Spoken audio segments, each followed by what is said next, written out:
This is the Mongols Podcast, Episode 2. Samwise J. Morgenstern right here with Robin. Hi. Oh, it's good to be back. I'm Jabber, but I don't know when I was supposed to come in. Yeah, well, not now, but then. That was good. You're good. And you got Jayberg. They're Hey, in here I'm too. Jabber. It's okay, the Chinese didn't expect the Mongols either. I don't think anyone expected the Mongols. Yep, I don't think the Mongols even expected the Mongols. indeed. So yeah, Jayberg is a mutual friend of ours. Yeah. And they know some history. But not this Hello, history. I am a fellow history buff. I know next to nothing about Mongolian history, so this is going to be very informative for me. Okay, so last episode we actually covered basically the entire life and times of Genghis Khan. It's Genghis Khan. And basically One how guy actually everyone knows from Mongolia. Yeah. and basically how he John Wicked the entirety of China and a whole chunk of Persia. All because China poisoned his dad. Okay, not exactly, but it's too complicated for me to explain. If you're gonna do something, do it out of spite. Spite fuels me. Same. It's okay, we covered that in our last and Genghis's dad's death in our last podcast. And a myriad of other things. Oh, so many things. So anyways, so we're going to start here with basically like how the empire actually works. Ooh. Because we've got a 14 million square mile empire to run. To put that into perspective, the last empire that got there is the British. That's kind of That's big. a lot of land. That's a lot of people. Yeah. Twice the size of Russia and then some. Oh, jeez. Jesus. Actually, I have some wicked voices. So yeah, how does this empire actually freaking work? I bet you it doesn't. Yeah. Well, okay, you're not actually wrong there. But that's because it's split between 4 kids. Don't split your empire between your kids. It's the Carolingians all over again. I know, right? Those borders of Middle Francia, they just never make sense, right? Oh, God, I hate Middle Francia. seriously, audience, if you ever look at the borders of Middle Francia, just remember, those borders don't actually work. Oh, it was a bad idea from the Look. beginning. Audience, look at a map of Europe, and you see France, you see Germany, you don't see Middle Francia. You know why? For perfectly good reasons. Thank you, kind sir. Oh my gosh. So, with that in mind, we're going to have to figure out, like, why the Mongol Empire was this stupid effective, and that's partly because, well, the military is really good. Horses. Horses. Well, yeah, so standard mounted archery stuff, but we've also got this down to a system where the Mongols are actually split into war party units of, like, standard sizes, which is pretty important when it comes down to military matters. And so accordingly, I'm going to call this the two-man system, kind of based off of... That didn't happen. Jeez, I'm going to kill the ringer. There we go. Ooh, okay. Okay, sorry about that. China says it didn't happen, so it didn't happen. Indeed. Oh, so many things. So anyways, so I'm going to call this the two-man system, which is basically like Mongol for 10,000. So, and that means like they're organizing the Mongol army into set unit numbers of X amount. So like, for example, let's say you have a group of 10 Mongol horse archers, you would call that an Araft, which is spelled A-R-A-V-T, and I probably totally just butchered the hell out of that. It's okay, I would have done the same thing. Fair enough. And then if you want to go up to about 100 Mongols, you get the Zoot. I kid you not, that's actually what they call it. Oh, that's pretty, Like a suit? yeah, like the... Sorta. Zoot suit, right? Oh jeez, that's a whole other video that I'm going to eventually need to talk about. Alright. And then when we go from 100 to 1,000 Mongols, we get the Ming Han. Not to be confused with the Ming or Han dynasties. Yeah, those are Related though? Not related. no. Not at all. That's confusing. That's very confusing. Language. Welcome to world history. Everything's confusing. Bingo. And then when we go from 1,000 to 10,000 Mongols, we have two men. Which actually is, which doesn't mean two men, of course. Like 2 men. I thought you meant many men. Sitting on a horse, no feet or cart, because they don't want to fall off. Oh, big mood. That's the mood of the century. So yeah, so two men is actually spelled Tumen. So yes, indeed, there. Oh. It's also still a unit in the Turkish army. Oh, Neat. that's confusing. Well, yeah, that's maybe because like the steppe tribes, I usually like to split them into like Indo-European ethnicity groups and Turco-Mongol ethnicity groups, and it's still kind of confusing from there. Thanks, Turks. I guess. That's nobody's business but the Turks. Oh my gosh. Oh, we are giant. We are giants or something like that. They might be giants. They might be giants, Oh my gosh, I right? love Wrong they name. might be Giants. That was close. That was close though. New Amsterdam, indeed. Mhm. Why they renamed it, I can't say. Even just liked it better that way. Or like the Duke of York liked it better that way. Oh, damn you right. So another part of actually how the Mongol Empire works fairly uniquely is actually this little code thing called the Yasa, which is spelled Y-A-S-S-A, and I probably butchered that too. So this was a code eventually developed by Genghis Khan when he was figuring out all his stuff on the Mongolian steppes before he united all the Mongols. And this was originally an oral code, and this is basically, this is how the Mongols are going to act right now. Whatever happened before Mongol culture, we're not going to have that anymore. Okay, not quite, but basically like that. Mongol says it doesn't happen. It doesn't happen. We don't need to sound like the Chinese government here, Robin. We've already made that joke. Okay, but it was different though. And I have several other jokes in the lineup. Indeed, we do. And initially, this was overseen by Genghis Khan himself and his stepbrother Shuhutag. I actually have no idea where Shuhutag came from, but apparently they were brothers. I So do, there you go. actually. You do? Wait, what? Yes. So, Genghis Khan's mother was to be married to a different man than who was Genghis Khan's father, and it's a bit of a complicated story. His mother, whose name I'm blanking on, Helen? I don't know. Distracted the people who were chasing. Oh yeah, I remember this one. Her and his new wife, and allowed her husband to escape, of which she never saw him again, naturally. And she was taken captive to be married to Genghis Khan's father, Kublai Khan, I think. Yes, Kublai Khan. His dad's name is Yasuge.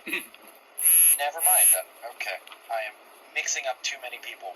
I have too many people in my head, but he was already married. His father was already married to a different woman at the time who had like 4 kids. So he had several half brothers. Right. Yes, and I guess that's where they came from. Right. Oh, neat. Indeed, cool. So we I have. actually contributed something to the conversation. Yeah, well, contribution. Yep, and then after Genghis Khan died from a riding accident, the High Judge of the Yasa was taken over by his second son, Chagatai. Ah, Well, unless you believe that Chagatai is the first son, but that's a different story covered in the previous podcast. I guess you could say Genghis Khan rode until he couldn't. more. We did not need that Billy Ray Cyrus. Well, God, yeah. Oh well. Maybe it was necessary. I think it was necessary. Thought it was funny. was it though? No, it wasn't. And this code was actually codified shortly after Genghis' death, mainly in the Mongol Uyghur script. And why is it Uyghur? Well, because there was a tribe called the Uyghurs in the steppes, and there still is. Although China doesn't want to say that. China Does wants China want to say anything really? No. Especially about what happened. We're going to be banned in China now. Oh no. We already are. Yeah, I was gonna say, like, at this point, might as well be. I'll come back when the government changes. Yeah, we're due for another, what's it been, a century? The cycle can't be going for too long. Yeah, no. Oh yeah, the Son of Heaven, that lovely thing. The empire long divided must unite. The empire long united must divide. 3 kingdoms. I know my history. That's I like appreciate that. some kind of wisdom right there. Indeed. It actually comes from A Romance of 3 Kingdoms. That's a superbly old book published actually by the Ming Dynasty. Oh. Which is basically about China's 3 Kingdoms period. Which also becomes the basis for the Dynasty Warrior games. And Total War game. Arguably the best one they put out in about 5 years. But okay. I will not have any judgment on that because I haven't actually played it yet. Sounds like I should. They're trying to clean up their act. They're trying to clean up their act. They're trying their best. Yep. Oh well. And also the book is a slog for modern readers. Oh geez, they're gonna be talking about another song for modern readers. Don't worry, I haven't gotten. Don't worry, I haven't gotten there yet. But anyway, so the ASA comes up with a lot of really good rules, mainly to help keep a 14 million square mile empire up and running, and not, collapsing into rampant civil war. That's always nice. Although it's still going to collapse into rampant civil war. Of course, kids. The 5th century. Kids these days. So, these include complete religious freedom, innocent until proven guilty. Always share your food with your guests. No cattle plundering or wife stealing. Aw, damn. There goes my weekend plans. Steal some cattle, steal a wife. Yeah. Don't share my food. That's mainly because, well, Genghis has kind of had a lot of trauma from wife stealing. Yeah. Because, well, his dad stole his mother, and then, well, his first wife, Borte, was actually stolen by the Merkits back when he was still trying to gain some prominence as just a minor Khan on the steppes. Everything sucked. That guy's life sucked. Yeah. Oh, wow, yeah, you're not wrong there. So we've got that. Also, the most common punishment is usually beheading. It's like As it goes. It's like it's a tutor here or something. Sorry, I had to. But if you are a noble, we snap your back because that doesn't actually spill the blood. Oh, dear God. Gonna- No, I'm getting Oh. bad vibes just from thinking about that. Oh, gosh. No, I'd like my back to stay in Oh, as many pieces as it already is in. Nothing too extra. I don't even have a back. Jesus.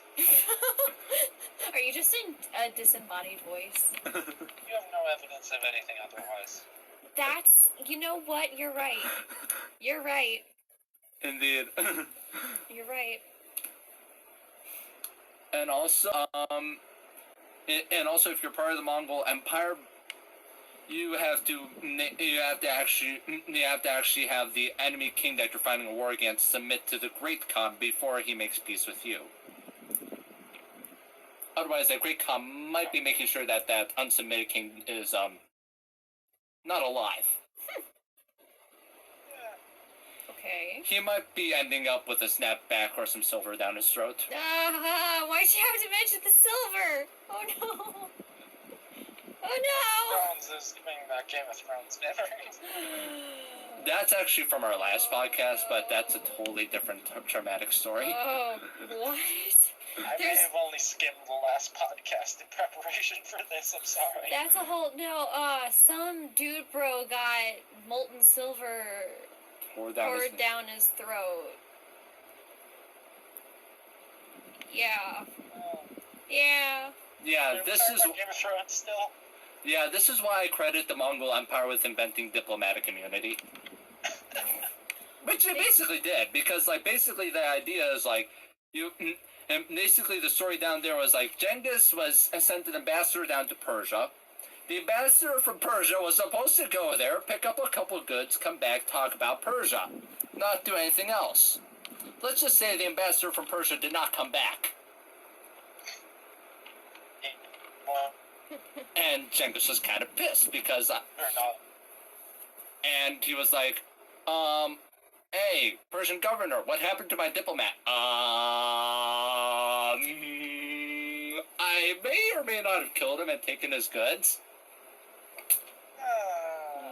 I guess millions died as a result of that. Of course. What other course of action could be taken after a thing like that? Also, another big rule for those who might know a bit more about Mongol history than the average person. If you're in the Mongol army, you don't plunder until the Khan says so. Oh yeah, I know this.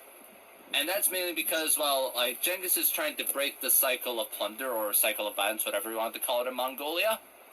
Because basically, this is how steppe warfare happened before Genghis Khan showed up.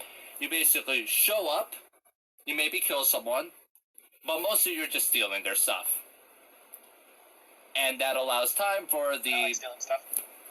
and that mainly allows time for the people to get away and then come back and raid you and steal your stuff. So Genghis is like, I'm breaking that. So if you fight a war with me, there's no question, you're gonna die. You're gonna get killed. You're gonna have a lot of arrows in your back. You might lose your head, and your back, if you're noble, snapped in two. Ow. Yeah. Ow. Although, no, never mind. That's a completely different topic. We don't need to get onto the nerves of backsnapping nerves. We don't need to talk about how you'd actually feel that, if you'd feel it at all, depending on where your I back don't was want to snapped. think about that. Sorry. Thanks for not explaining that, says Genghis's ex-bestie Jamukhan in the distance. Seriously, it still hurts here and I'm dead. That was the last podcast. A big I remember. So yeah. But another great thing about this is, another great thing about the system of the Mongol Empire is that you don't have to be a noble to get a job. You can just be good at doing whatever job you have, and Genghis Khan will be sure to hire you. As long as that job isn't trying to backstab him. I'm good at being annoying.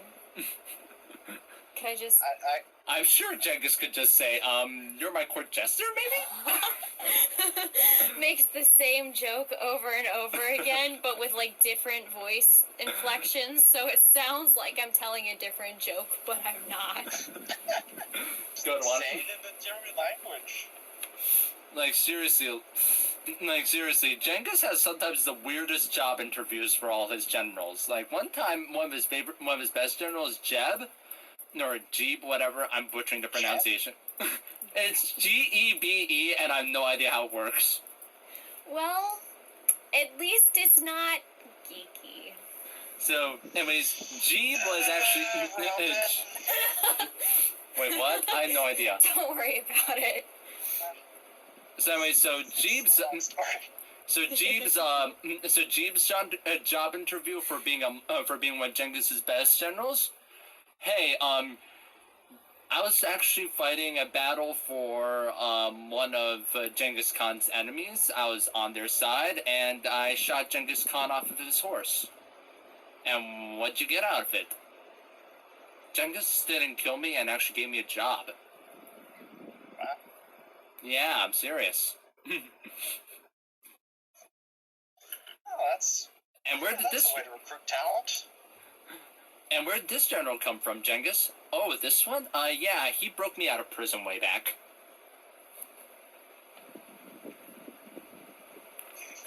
Lord's loyalty. That's a trait in a leader. Yep.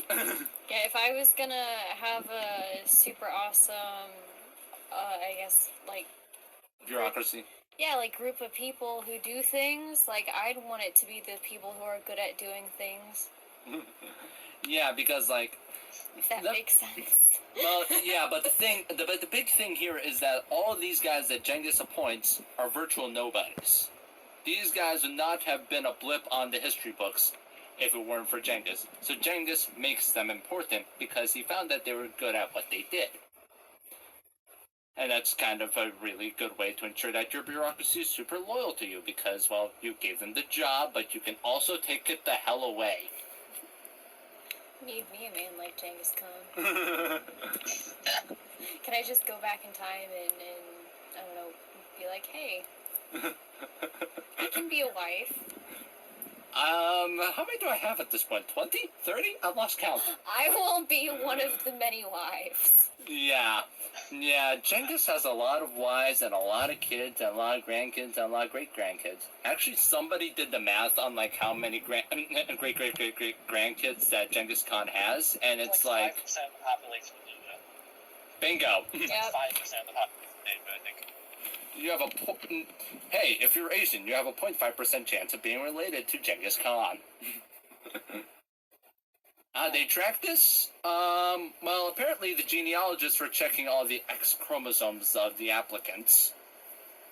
No, the Y chromosomes, my bad. Yeah. No, Because yeah. Y chromosomes go from father to son and it never changes. Yeah, it's because we all look at those with Y chromosomes and we're just kind of like, why? Why are you like this? Genghis Khan was like my great. I have something I need to do real quick, but I'll be back in a sec. Okay. Awesome. Alright, I'll be back.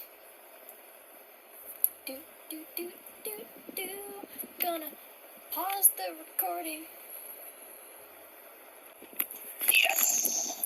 So, Okay, we're back. We have unpaused the thing and now I'm singing again because that's a cool thing to do sometimes. Woo woo.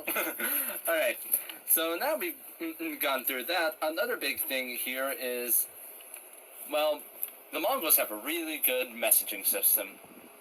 Not as good as IMing, not as good as texting, not as good as telegraphs, but it's still pretty darn good.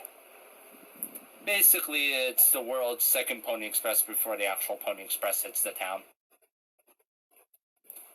So, like, so it's like this, like, you have a horse traveling around, like, you have a horse with one rider, and they're carrying a message from, like, Beijing, and they go all the way, like, 50 miles that way, and there's a riding stop, and there's another horse. Horses. So he gets on another horse and continues the rest of the way. And if the rider gets too tired, great, we'll just give him a sick day and pass the message on to the next rider. It's not too hard.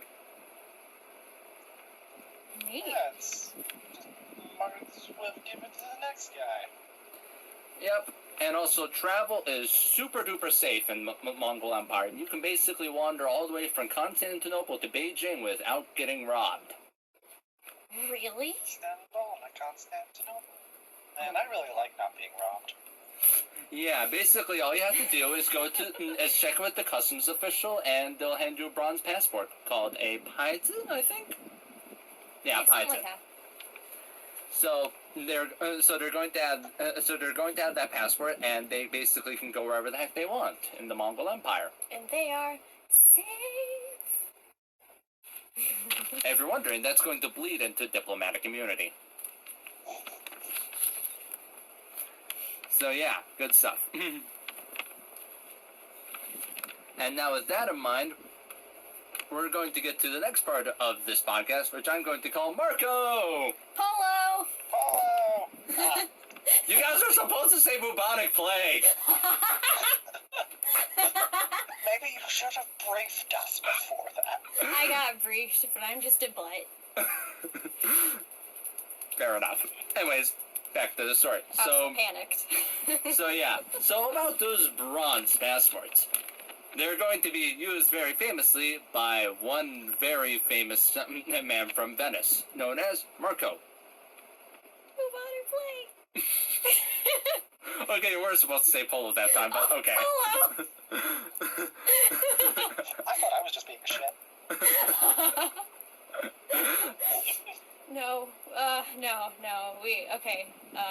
No, resident shits here. Okay. I can't usurp your position. So, Marco Polo, he is born in Venice around 1240 something. How accurate for an historical block. Historical block. Look, my history classes haven't been asking for dates since AP US history. That was in high school, and I'm a senior in college. Ah, It was 1254. Right. 1254? Okay. 1254. So, anyways, Google it if you want. and he lives a pretty normal life with his mom in Venice for a little while. Or did his mom die? I forget. Whatever. Point is, at the age of 17, he finally meets his father and uncle. Why did it take so long? Well, his father has actually been traveling in Anatolia for a little while. So he's like so he was like briefly in Constantinople around 1260, then got himself out of there before the Byzantines reconquered Constantinople.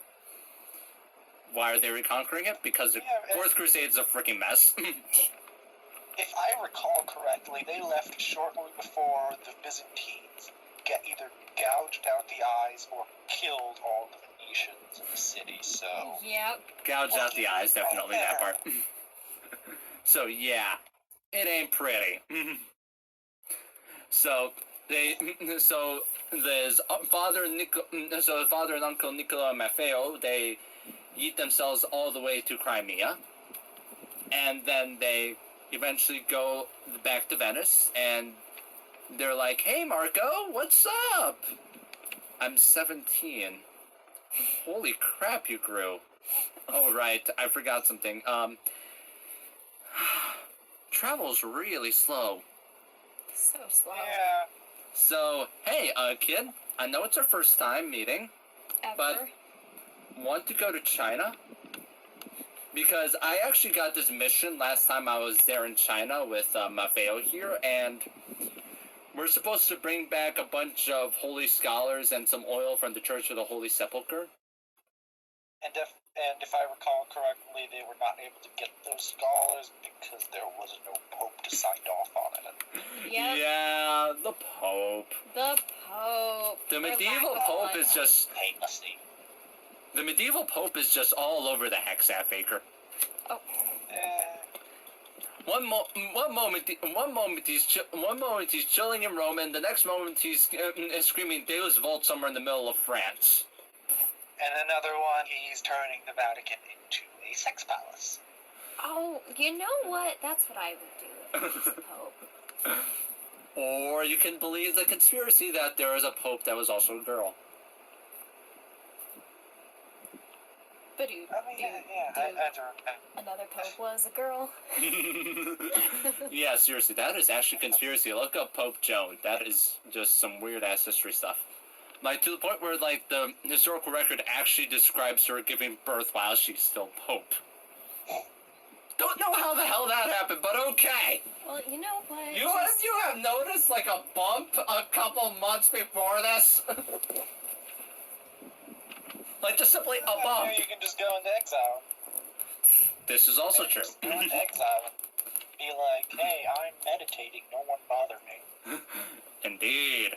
So, anyways, so after years upon years of travel, because the Silk Roads kind of got complicated and the polos got a little lost, they finally got all the way back to Beijing, but without the scholars and without the holy oil. But that's okay, because, well, Kublai was never Christian anyway. Yeah, Kublai Khan is the Khan over in at least Beijing. He controls mainly what is known as the Empire of the Great Khan. He's technically the Great Khan himself, but nobody actually listens to him beyond the borders of Tibet. So he's got China, he's got Tibet, he's got southern China, and the Mongolian homeland, but basically not much else. I mean, that's still a lot of territory, but still, it's not much else. And why? Well, technically speaking, the other kids decided to not obey the Great Khan. I hate it when my brothers go like, yeah, you can't do that. Fuck you. Indeed. Me at every authority figure ever in my life. So the big story here is that, well, Kublai is really happy to see Niccolo Maffeo, the father and uncle, and he's like, wait, who's this kid? Oh, says Niccolo, that's my son Marco. Oh my god, he's adorable. Can I appoint it to my bureaucracy? Sure? Says Niccolo. You mean by bureaucracy, you don't mean we're gonna stay here for the next 17 years, right? Yes, but actually, no, you are staying here for the next 17 years. Well, yes, but actually, no. So, yeah. So, the Polos actually stay in the Mongol Empire for about the next 17 years, and Marco's taking a lot of notes about how the empire works, partly because he's a bureaucrat. We don't actually know what position he gets, although Marco apparently says in his book Il Milione that he was the governor of Province X, but nobody's actually ever found those records, so the historical record's up and all over the place, as usual. As usual. Yeah, didn't he say he saw a unicorn? Oh yeah, he did say that in the books. That's just a rhino. Yeah. Yeah, I was about to say. Yeah, that's another part of the records that gets kind of confusing. Yeah. There's a lot of confusing about his book, because everybody's like, we're expecting a description of China that includes tea, chopsticks, bookbinding, and a great wall. We didn't find any of those things. Video I did. What? Wait, what? Did you watch the same overly sarcastic production video? Uh-huh. Right before this podcast started recording, we watched it. Yep. Good video, by the way. Great video. 10 out of 10. Very convenient timing. Yeah. It really was. Yeah. It's... Gee, thanks, Blue. Right? So yeah, they totally got them, and Marco spends the next 17 years over in China chilling and trying to be in the government, and I think Niccolo Maffeo got jobs there too, and they're describing their adventures, and eventually they're going to describe their adventures, and it's going to be great. What else do we have? Oh yeah. Eventually, and one of the other weird stories around there is that Kublai, that kind of casts some doubt on the book's authenticity, is that Marco Polo specifically says, I was at the siege of the city of Xiangyang, and me, my father, and uncle got to design siege engines for that. Wow. About that. That city was taken just before you got to China. And we historians have actually checked that, and we know that Muslims were designing those siege engines. Specifically the counterweight trebuchet. Trebuchet! Ooh, I don't know what that word means, but woo! So basically we have a giant seesaw. Oh, big mood. So like so basically the trebuchet is like this superbly giant seesaw that has a sling with a stone on one end, and then there's a giant counterweight on the other end, usually stone, earth, or in the case of the English, a whole bunch of lead. Whatever launches your trebuchets. Yeah. And basically you hold it back until the right time, and then you let the counterweight do the rest of the work, and then it basically sends a giant stone over to the castle wall. Oh, so it's like not quite cool enough catapults. No, they're Okay, way that's cooler than interesting. catapults. They're way bigger, like twice the size and way more powerful. Okay, but like catapults are cool, man. Okay, fair enough, they are. Like they're cool. So yeah, so we have the trebuchets there, and after 17 years, the Kublai is like, fine, I'll finally let you guys go home. Say hello to me later, right? Yeah, Marco doesn't actually come back. No. But that's because of a couple of other things that kind of get really complicated. So, but thankfully their route does not get complicated because they actually travel by the sea this time. They actually take a boat. Or ship, whatever you want to say. Oh. Yeah, and they're traveling with a princess who's supposed to be, like, married, I think? Yeah, she's supposed to be married off to this... She's a princess, and she's supposed to be married off to some guy in Persia. Oh, didn't she write something down? I don't know. Oh, yeah. I feel like Yeah, I think that... Yeah, so anyway, so the princess gets married in Persia, and I guess, well, she's a princess in Persia now. And... Marco, Niccolo, and Maffeo go home. But not everything is well at home. say it with me now. The Genoese are fucking everything up. That's actually exactly what's happening. Yeah, big mood. That's, you know, So, that yep. is the biggest mood. So Genoa and Venice go to war. And apparently Marco decides, well, hey, Venice is my home and I'm gonna fight for it, so I'm making a galley with a trebuchet. Or rather, buying one, but you get the point. Yep, same difference, I guess. He now owns a bigger catapult. Yeah, so... But apparently, Polo gets captured by the Genoese. And while he's languishing in his prison cell, he meets a lucky writer by the name of Rustichello da Pisa. Woo! Arthurian fellow, one could say.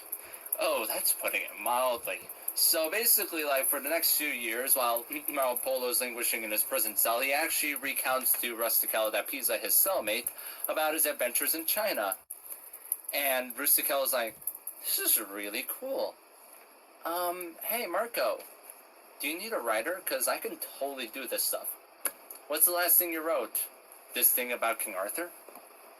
Okay, you're hired. Oh my god. Well, it's not like I had any other job applicants, history buffs. One of the great ironies of history. An Arthurian fanfiction writer helping Marco Polo write his work. So, after a lot of writing, about 2 years worth of that, Marco Polo and Rustichello finally finished their book called Il Milione and published it around 1300. And everybody in Europe is like, either that book is really cool and the Mongol Empire is sick, or this book is heresy, destroy it! Burn the books, except please don't burn the books. Thank you. Leave the books alone! Thank you. So, Even though probably a lot of you can't read.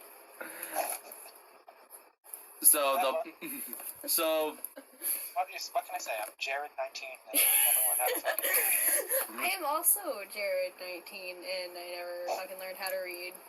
We are all Jared. 19. Yeah. but I read a lot. See, you're Jared 20. You learned how to read. I actually have a copy of the Il Milione stuff. Yeah, my great uncle apparently gave it to my godfather ages ago. Awesome stuff.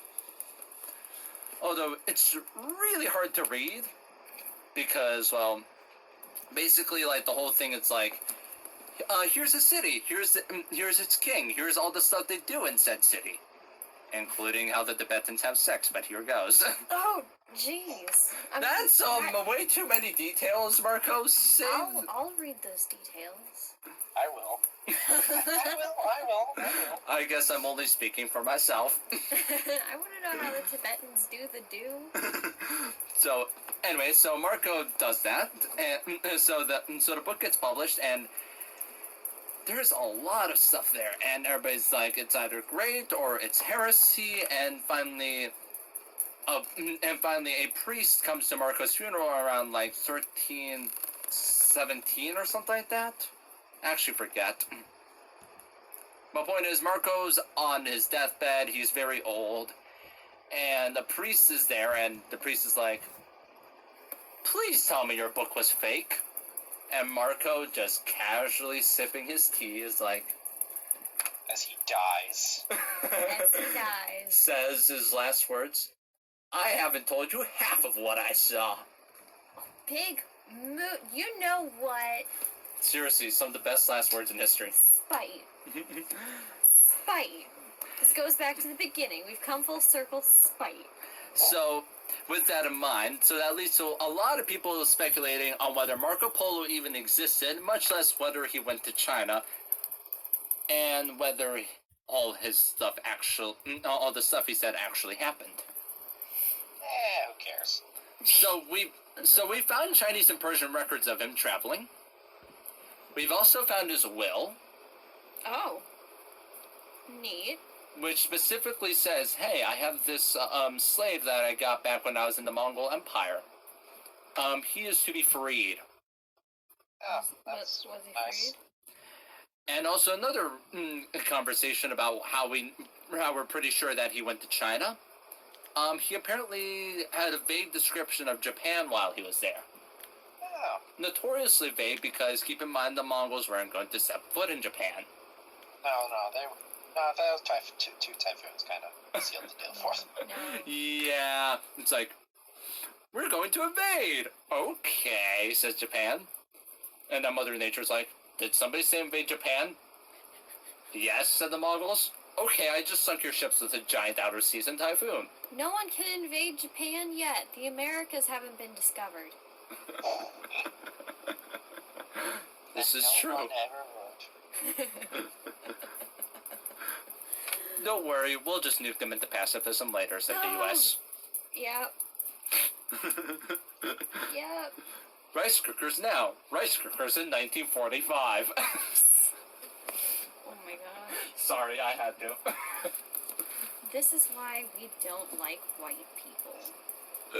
Oh, there are so many other reasons. But that's another There is. podcast. That's another podcast. There's a lot of reasons. This is why we've been banned in Japan. Oh. Wait, Japan has internet censorship since when? Oh, never mind, I don't want to know. Fair. So, so another big thing is like, one of the big disputes is like, wait, why is there no tea, chopsticks, foot binding, or Great Wall?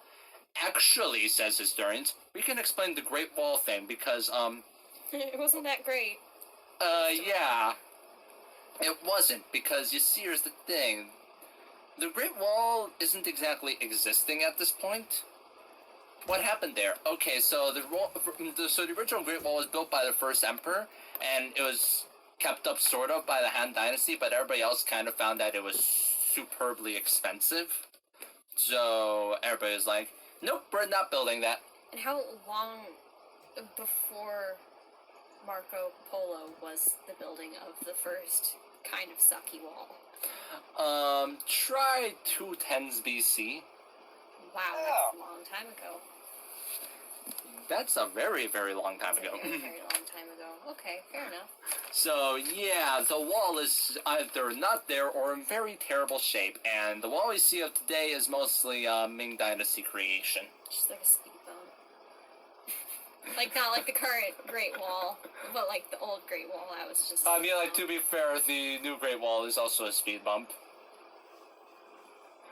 I mean, like, it doesn't even. I mean, like, for the record, it doesn't actually stop any Mongol raids, and the Manchu just get let through there into the 1600s. So, there you go, not doing your job again, Great Wall. You had one job, dude. One job, and you fail at it spectacularly. We are now yelling at. We've come to the point where we're yelling at inanimate objects. Oh, we've been yelling at inanimate objects all day. It's. See, that's what I'm good at.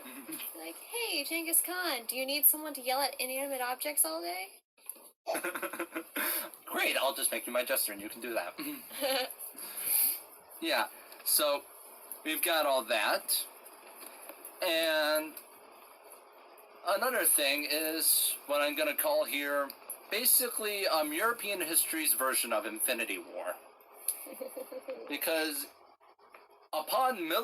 alongside millions upon millions of deaths in battle, you can also kind of blame the Mongols for the first major outbreak of bubonic plague in like 6 centuries. Thanks, Mongols. Gee, thanks. Yeah. If you're wondering about the one that happened 6 centuries ago, that was actually the first outbreak, and that was during Justinian's time over in Constantinople. Oh, yes. Yes. I remember that. That was a sucky time where Justinian was not happy. Yeah, and apparently the Mongols are even... So basically, apparently, if one guy is to be believed, I forget the guy's name, the Mongols are actually to be directly blamed for the bubonic plague because they're actually besieging a port called Kaffa in the Crimea, which is actually defended by a bunch of Genoese crossbowmen. And there are also some Genoese merchants in there. But eventually the city was taken, and the Genoese yeeted themselves out of Kaffa and all the way back to Europe. And they brought the plague with them.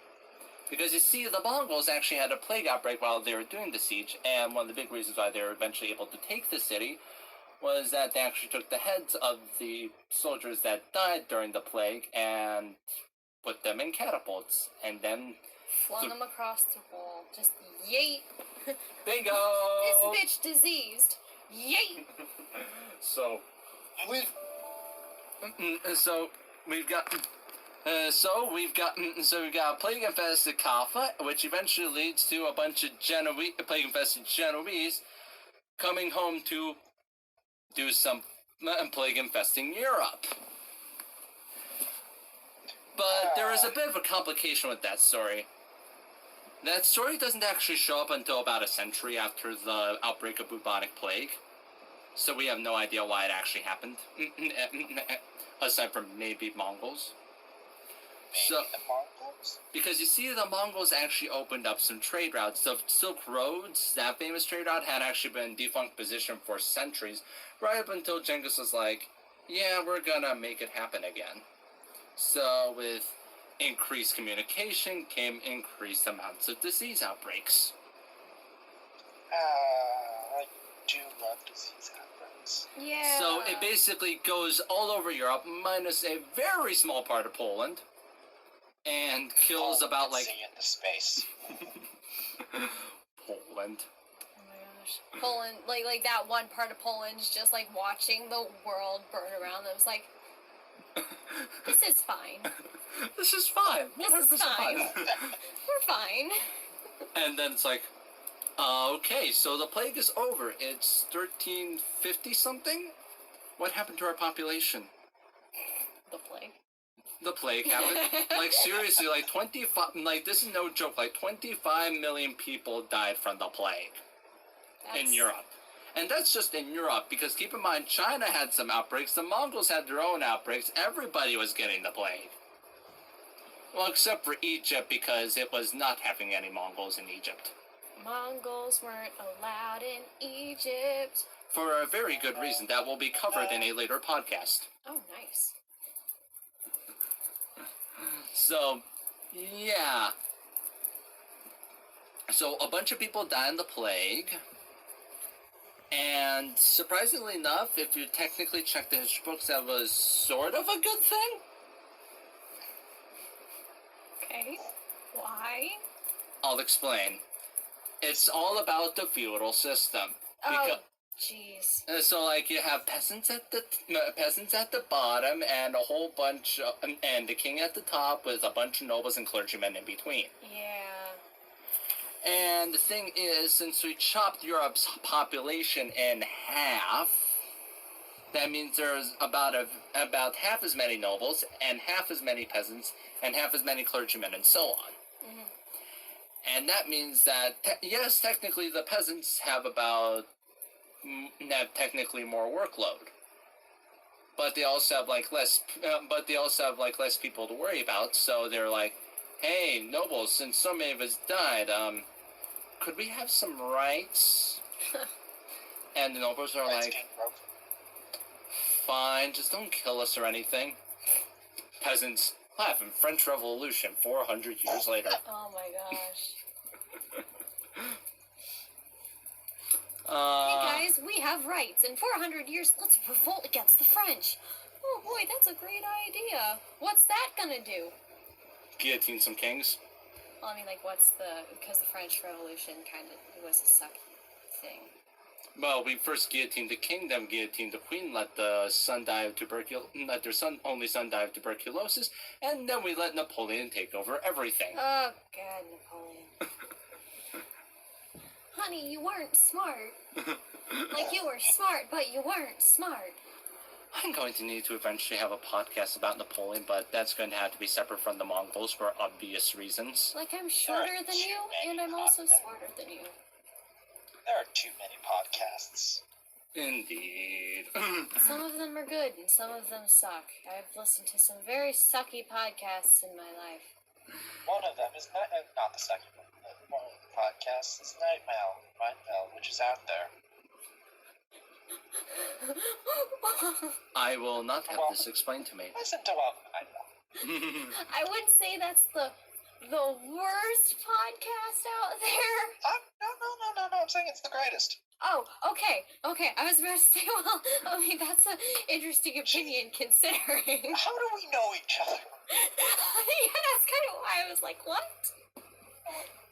For the audience, Jay Burke and I met through a Welcome to Night Vale roleplay group. So, just fun facts about us that you don't care about.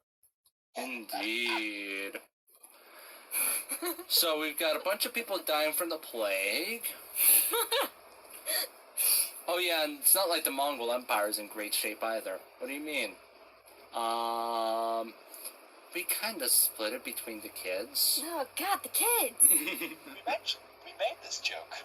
Not the kids! Well, yeah, Kublai Khan is like when Genghis is like distant grandkids, and it's gonna be one heck of a mess from there. But that's a whole other podcast. So it's like it split, and then it was okay, and then it split again, and then it wasn't. Yeah, I'm going to have to talk a lot about the splitting there. Oh my God. That's gonna be probably like next podcast. So, Oh my anyway, so gosh. I guess we've probably finally come to the end of Mongols podcast, episode 2, Mirko, bubonic plague. Oh.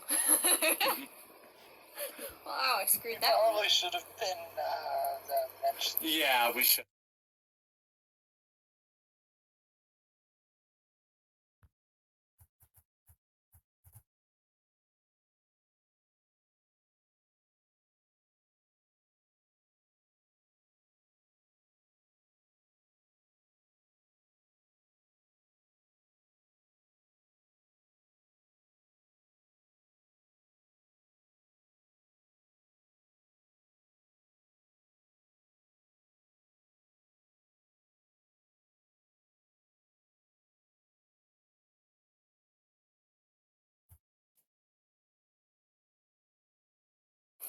Your brain will thank you. No, it won't, but sure. Mine didn't. Columbus will also thank you because he's going to use that to genocide things. Oh gosh. I will get a time machine and fight people. What are they gonna do? A 5'2", 100-pound white girl wandering around with like a butter knife, being like, "Shut up! Don't burn the Library of Alexandria, or I'll stab you. Or don't kill the Native Americans. Don't kill the Native Americans." So, yep. And so this has been the Mongols Podcast. You can find me, Samwise J. Morgenstern, on my YouTube channel. You can find Robin wherever you can find BizJuby. It's pronounced visually. Look, my pronunciation is about as good as John Green's. Oh, Big Moot. It's BIZJUBE. Sometimes there's an 811 at the end. Sometimes there isn't. But either way, it's me. And, J-Burk, just look for, J-Burk on the You internet. cannot find me anywhere. No, don't do that. You can't find me anywhere. Don't do Please that. Jaybird doesn't I technically exist in this universe. I value my privacy as a non-existent being. Indeed. So, Jaybird just does not exist. alright, so, with that in mind. You haven't actually been talking to anyone this whole time. Oh, we're what? hallucinating. Have I been hallucinating? What have I been smoking here? There's just like a couple like blank spaces in the podcast, and then we laugh and respond. Indeed. Oh my gosh. But anyways, this has been the Mongols Podcast. Marco, Bubonic Plague, and bye.